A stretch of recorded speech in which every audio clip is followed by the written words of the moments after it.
Alright, so this is going to be a weird one. Welcome to my Cyrix Tower of Power.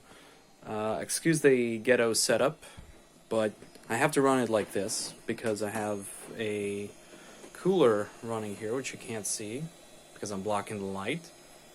Got a cooler and fan, which I have not really seated properly, so it's basically loose in there.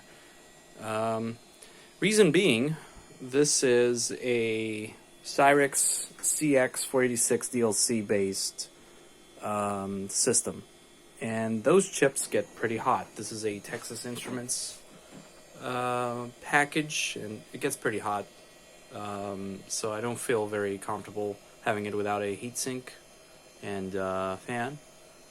So I haven't found a way to make it.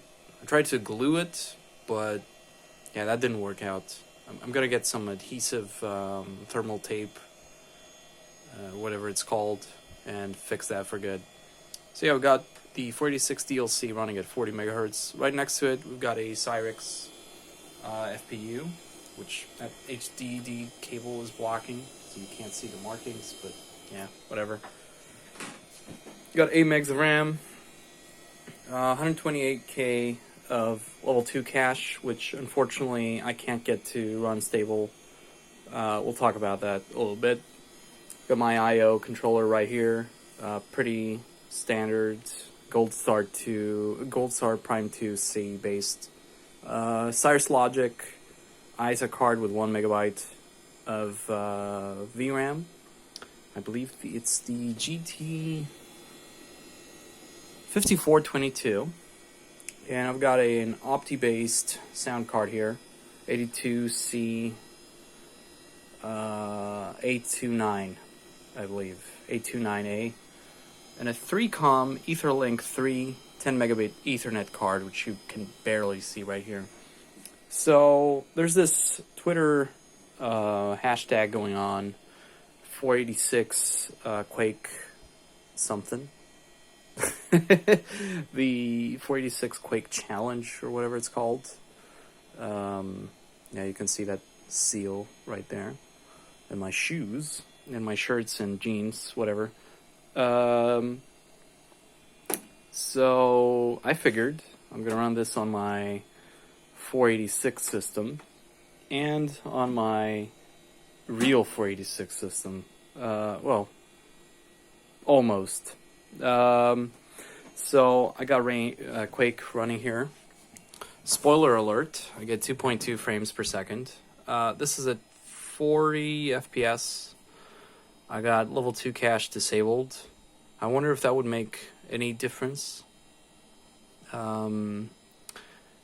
It's basically FPU bound at this point because the 486 DLC is basically what Cyrix would say a drop-in replacement for 386 systems. Excuse me. And it's basically, it wasn't really a drop-in. It has some issues with a lot of boards, setting up the camera. Wait. Come on, mousepad, get out of the way. Alright. So it's got issues with a lot of motherboards. For example, my chipset is supposed to work just fine with it, but I am having some issues with it.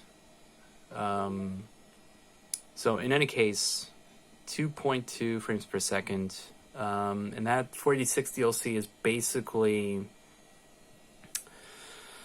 it's kind of like 486 on a 386 socket, but not exactly.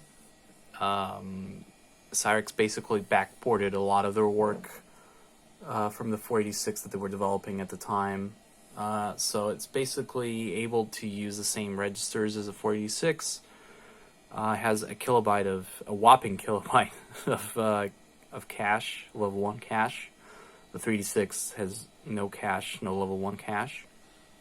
And yeah, instead of 8 from the true 486. But yeah, the FPU is basically just a 386 FPU at the moment.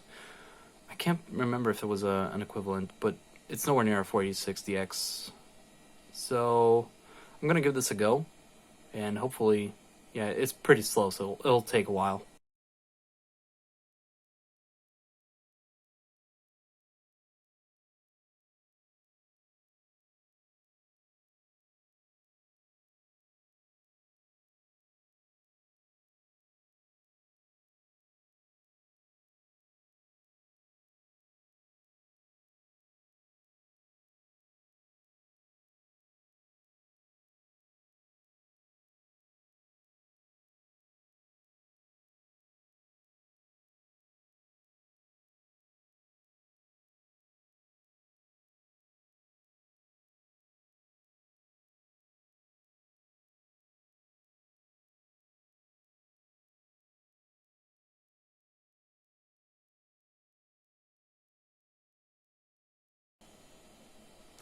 Okay, so that took the better part of 7+ minutes to complete.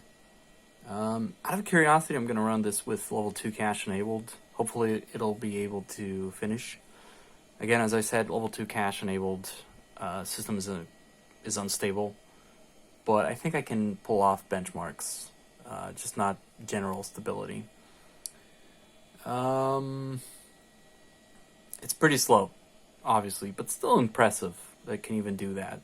I'm going to move over to the real quote-unquote 486. And yeah. So that was the 386. Let's go to the 486. For your information, I tried to run this with, on the 386, I tried to run it with the level 2 cache enabled. I couldn't get it to finish a single benchmark, unfortunately. So, turn this the proper way up, closed it up, and then I'm going to go to the 486, let's say, system. So this is a system based on the Cyrix 5x86. I've got my 5¼ inch floppy, which really should be on this system, but whatever. Got my little turbo button and everything that I don't really use. So it's a 5x86 100 clocked to 120, and then optimized some for optimal performance. It's got 32 megs of RAM, FPM that is, not EDO. The motherboard doesn't really support it.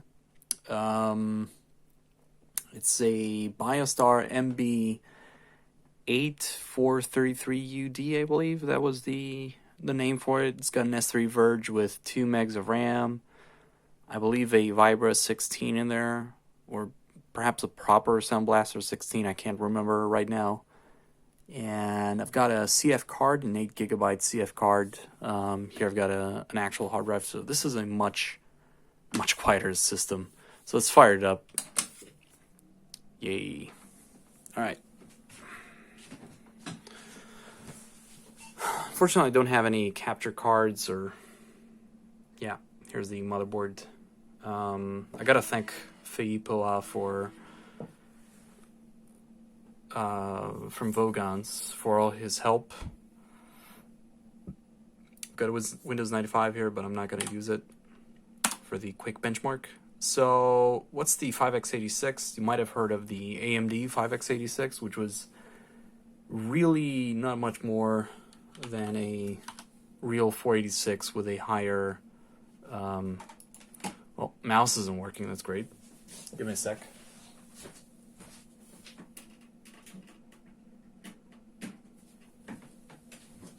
I'm using one of those serial to PS2 adapters. Sometimes it works fine. Others, yeah, it does some weird things. So, DOS bench. All right. So, what was I saying? Yeah, 5x86. I'm gonna have the benchmark running. It's basically the 5x86 from AMD was a proper 486 with a higher clock speed, essentially. But this is basically Cyrix saying, hey, we're going to backport our 6x86 to a socket 3 system. So their 6x86 was the Pentium competitor. This is, well, it's not close, but it's a pretty speedy 486 system if you tweak it enough. I'm not particularly happy with it. I think going for an AMD part is the safer bet. Had to do lots of tweaking to get it to run as fast as it does.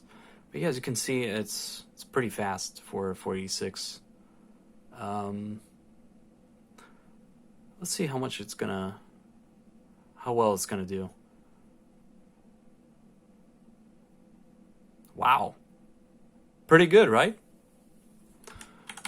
Let's try with a smaller window. So I think that should be fine, right?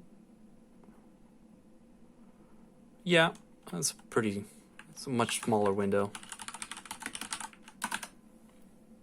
So yeah, the issues with the 5x86 was that it has some issues with motherboards, and a lot of the features that they wanted to have by default are by default not enabled, unfortunately. So yeah, branch prediction and stuff are pretty unstable if you don't do, like, it's crazy. Again, Fadebuzz thread on Vogons was like a lifesaver for all that.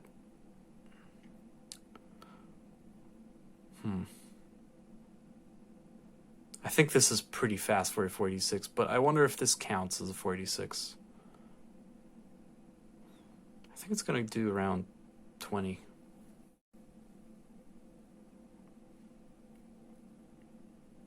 Yeah, 19.2. It's kind of funny. Like, I dropped the window so much. And yeah, performance still didn't really increase all that much. Yeah, let's try this one. It's not the smallest one, but it's pretty small. Damn, that's small. I don't think I'd play it like that.